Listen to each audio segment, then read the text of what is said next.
നീ ഇപ്പൊ തരം മാറ്റേനാ, ഞാൻ ഉന്നെ വിടമാട്ടെ. അവൻ വീണ്ടും പറഞ്ഞു. കാശിയുടെ ശല്യം സഹിക്കാത്തത് കൊണ്ട് തുനി അവന്റെ കവിളിൽ ഒരു ഉമ്മ കൊടുത്തു. അപ്പോൾ അവന് സമാധാനായി. അവൻ ഡോർ തുറന്നു.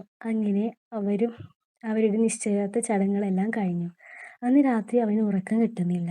അങ്ങോട്ടും ഇങ്ങോട്ടും നടക്കുകയാണ്. ധുനിയെ കാണാൻ ആഗ്രഹമുണ്ട്. പക്ഷെ അവൾ ഡോർ തുറക്കില്ല എന്ന് അവന് നല്ലോണം അറിയാം. അവനൊരു സമാധാനം കിട്ടാതെ അവൾ കിടക്കുന്ന റൂമിന്റെ മേലത്ത് ഓടിളക്കി.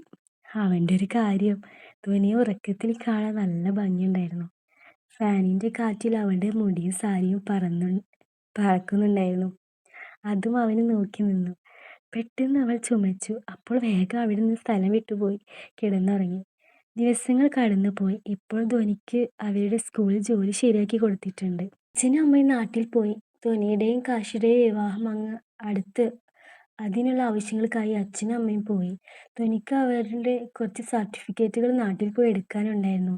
കാശിയും ധ്വനിയും കേരളത്തിൽ വരാൻ തീരുമാനിച്ചു. തിരിച്ചു വരുമ്പോൾ അച്ഛനും അമ്മയും കൂടെ ഉണ്ടാകും. രണ്ടുപേരും ട്രെയിനിലാണ് വരുന്നത്. അവരുടെ യാത്ര മനോഹരമായിരുന്നു. രണ്ടുപേരും ഒരുപാട് ആസ്വദിച്ചു. അതിൻ്റെ ഇടയ്ക്ക് കാശി കുറുമ്പൊക്കെ കാട്ടുന്നുണ്ട്. ധ്വനിയുടെ അടുത്ത് നിന്ന് അടിയും പിച്ചൊക്കെ അവനും കിട്ടുന്നുണ്ട്. സ്ലീപ്പറിലായിരുന്നു പോക്ക്. രാത്രി രണ്ടുപേരും ഒരുമിച്ചാണ് കിടത്തം. കാശി കുറുമ്പ് കാട്ടാൻ വന്നപ്പോൾ ധ്വനിയുടെ അടുത്ത് നിന്ന് ഒരു ചവിട്ട് കിട്ടിയപ്പോൾ അവൻ തെറ്റി തിരിഞ്ഞു കിടന്നു. അപ്പോൾ അവന് സമാധാനിപ്പിക്കാൻ വേണ്ടി ധ്വനി ഒരു ഉമ്മ അവന് കൊടുത്തു. അപ്പോൾ പിണക്കമൊക്കെ മാറി രണ്ടുപേരും കെട്ടിപ്പിടിച്ച് കിടന്നു. നേരെ വെളുക്കാറായി. അവരുടെ നാടെത്തി. രണ്ടുപേരും ട്രെയിനിൽ നിന്ന് ഇറങ്ങി ധ്വനിയുടെ വീട്ടിലേക്ക് തിരിച്ചു. അവിടെ അച്ഛനും അമ്മയും അവരെ കാത്തിരിക്കുകയാണ്. വീടെത്തി. അച്ഛനും അമ്മയും ധ്വനിയെ കെട്ടിപ്പിടിച്ചു. കാശിയെ അകത്തേക്ക് വിളിച്ചു. രണ്ടുപേരും ഒന്ന് ഫ്രഷ് ആയതിനു ശേഷം ഭക്ഷണമൊക്കെ കഴിച്ച് കല്യാണ ദിവസം അടുത്തുകൊണ്ട് ഇനി ധ്വനിക്ക് കല്യാണ ഡ്രസ്സ് എടുക്കാനുണ്ടായിരുന്നു. അത് ഇവിടുന്ന് എടുക്കാമെന്നായിരുന്നു അവരുടെ പ്ലാൻ. ഫുഡൊക്കെ കഴിച്ചു കഴിഞ്ഞ് അവർ ഡ്രസ്സ് എടുക്കാൻ അടുത്ത വലിയ ഡ്രസ്സ് കടയിലേക്ക് പോയി. അങ്ങനെ ഓരോ ഡ്രസ്സായി സെലക്ട് ചെയ്തുകൊണ്ടിരിക്കുകയാണ് അവർ. ധ്വനി ഓരോ സാരി എടുക്കും, കാശിയെ കാണിക്കും. അപ്പോൾ അവൻ പറയും, നല്ലയില്ലേ. വീണ്ടും അടുത്തത് എടുക്കും. അപ്പോൾ വീണ്ടും പറയും. അവസാനം ഡാർക്ക് ബ്ലൂ സാരി അവൻ്റെ കണ്ണിലുടക്കി. അത് ധ്വനിക്ക് നന്നായി ചേരുമായിരുന്നു. അതെല്ലാവർക്കും ഇഷ്ടമായി. കാശിയും കല്യാണ ഡ്രസ്സൊക്കെ എടുത്തു. അങ്ങനെ പുറത്തു നിന്ന് ഭക്ഷണമൊക്കെ കഴിച്ച് അവർ വീട്ടിലേക്ക് തിരിച്ചു വന്നു. 2 ദിവസം കഴിഞ്ഞാൽ അവർ നാട്ടിലേക്ക് പോകും. ജോലി ആവശ്യമായി കുറച്ച് സർട്ടിഫിക്കറ്റ് ധ്വനിക്ക് എടുക്കാനുണ്ടായിരുന്നു. അവിടെ അവർ ആഗ്രഹിച്ച ജോലി ശരിയായതുകൊണ്ട് അവൾ വളരെ ഹാപ്പിയാണ്. അപ്പുറത്തെ റൂമിൽ കിടക്കുമ്പോഴും കാശിക്ക് ഉറക്കം കിട്ടുന്നില്ലായിരുന്നു. അവൻ എഴുന്നേറ്റ് ബാൽക്കണിയിൽ പോയിരുന്നു. ധ്വനിയെ ഫോണിൽ വിളിച്ചു. അവൾ ഉറങ്ങിയിട്ടില്ലായിരുന്നു. അച്ഛനും അമ്മയും കാണാതെ അവളും ബാൽക്കണിയിലേക്ക് പോയി. അവിടെ കാശി അസ്വസ്ഥനായി ഇരിപ്പുണ്ടായിരുന്നു. അവൾ അവൻ്റെ അടുത്ത് പോയിരുന്നു. അപ്പോൾ കാശിയും അവളുടെ തോളിൽ കൈയിട്ടു. അപ്പോൾ ധ്വനി അവൻ്റെ നെഞ്ചിലായി ചാഞ്ഞിരുന്നു.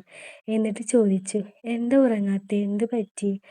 അപ്പോൾ അവൻ മറുപടി പറഞ്ഞു, தெரியாது, തൂക്കം വര മാറ്റേണ്ടത്. അപ്പോൾ ധ്വനി കാശിയെ അവളുടെ മടിയിലേക്ക് കിടത്തി മുടിയിൽ തലോടി കൊടുത്തു. അവനും അത് ആസ്വദിച്ചു. രണ്ടുപേരും കുറേ സംസാരിച്ചു. പിന്നെ എപ്പോഴോ രണ്ടുപേരും അവിടെ തന്നെ ഉറങ്ങിപ്പോയി. കണ്ണിൽ സൂര്യൻ്റെ വെളിച്ചം തട്ടിയപ്പോൾ അവൾ ഉണർന്നു. പെട്ടെന്ന് നോക്കിയപ്പോൾ മുകളിലായിരുന്നു. അവനെ തട്ടി എഴുന്നേൽപ്പിച്ച് രണ്ടുപേരും റൂമിൽ പോയി. ധ്വനി ബാത്റൂമിൽ പോയി ഫ്രഷായി അമ്മയെ പോയി സഹായിച്ചു. അവിടെ ആവശ്യങ്ങളെല്ലാം തീർത്ത് അവർ മധുരയിലേക്ക് തിരിച്ചു പോവുകയാണ്. അങ്ങനെ നീണ്ട നേരത്തെ യാത്രയ്ക്ക് ശേഷം അവർ മധുരയിലെത്തി. അടുത്ത ആഴ്ച അവരുടെ കല്യാണമാണ്. കല്യാണ ഒരുക്കങ്ങളൊക്കെ തുടങ്ങി. രാജേഷിൻ്റെ അച്ഛനും അമ്മയും ഒക്കെ മരിച്ചിരുന്നു. വേറെ ബന്ധുക്കളൊന്നും അവർക്കില്ലായിരുന്നു. ഒറ്റ മോളുടെ കല്യാണം. അതുകൊണ്ട് ഇവിടെ വെച്ച് തന്നെ നടത്താമെന്ന് അവർ തീരുമാനിച്ചു. കല്യാണ തലേന്ന് കാശിയും ധ്വനിയും കുടുംബക്ഷേത്രത്തിൽ പോയി പ്രാർത്ഥിച്ചു. തലേ ദിവസം പാട്ടും മേളവുമായി വലിയ പരിപാടിയായിരുന്നു. ധ്വനിയെ ഒന്ന് തനിച്ച് കിട്ടാൻ ഒരു വഴിയുണ്ടായിരുന്നില്ല. അവളെ അടുത്ത് കിട്ടാത്തത് കൊണ്ട് കാശിക്ക് ഒരു സമാധാനം ഉണ്ടായിരുന്നില്ല. അങ്ങനെ നേരം വെളുത്തു. കല്യാണ ദിവസം രണ്ടുപേരും ഒരുങ്ങി മണ്ഡപത്തിലേക്ക് പോയി.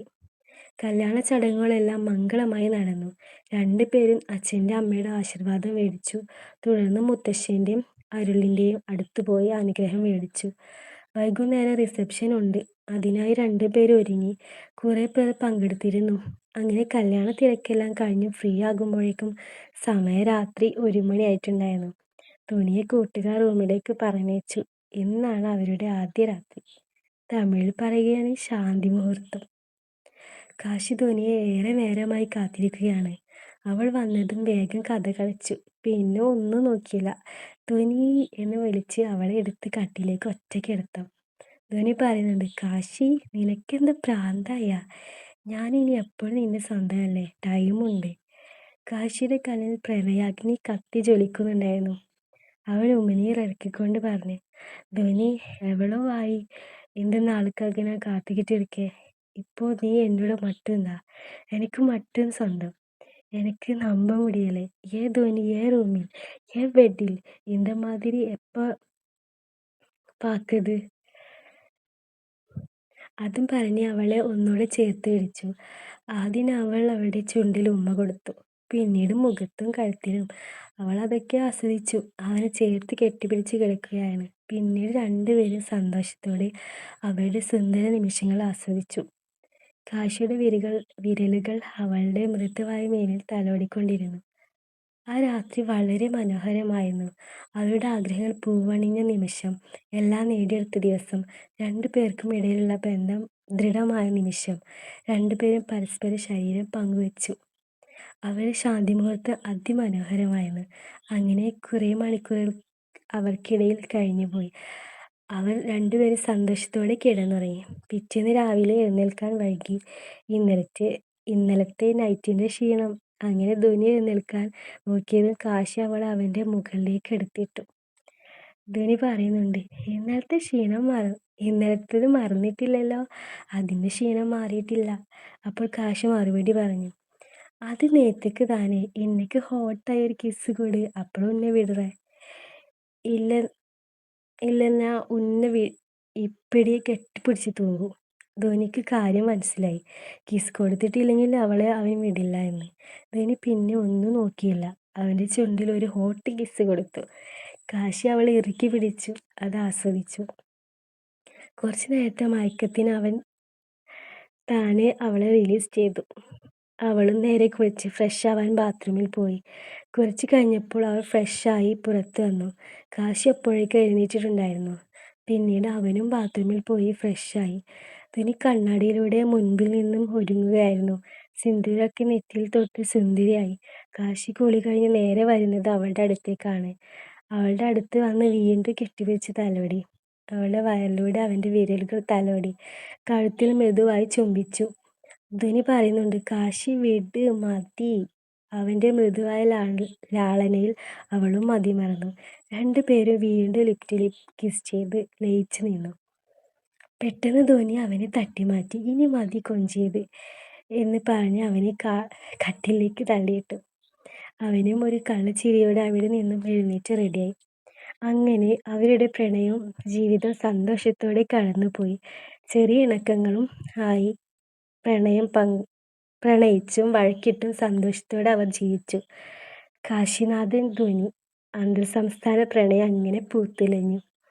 അപ്പോൾ ഗായ്സ്, നിങ്ങൾക്ക് ഇഷ്ടപ്പെട്ട എൻ്റെ തമിഴ്നാടൻ സ്റ്റോറി, ലവ് സ്റ്റോറി, അപ്പോൾ ഇഷ്ടപ്പെട്ടത് കമൻറ്റ് ചെയ്യാൻ മറക്കരുത്. ഇനി ഇതുപോലെ ലവ് സ്റ്റോറികളും ഫാമിലി സ്റ്റോറികളൊക്കെ നമ്മളുടെ ചാനലിൽ വരും. അപ്പോൾ ചാനലിൽ വരുമ്പോൾ നിങ്ങൾക്ക് നോട്ടിഫിക്കേഷൻ കിട്ടാൻ വേണ്ടിയിട്ട് നമ്മുടെ ചാനൽ ആരും സബ്സ്ക്രൈബ് ചെയ്യാൻ മറക്കരുത്. അപ്പോൾ ഗായ്സ്, ബൈ.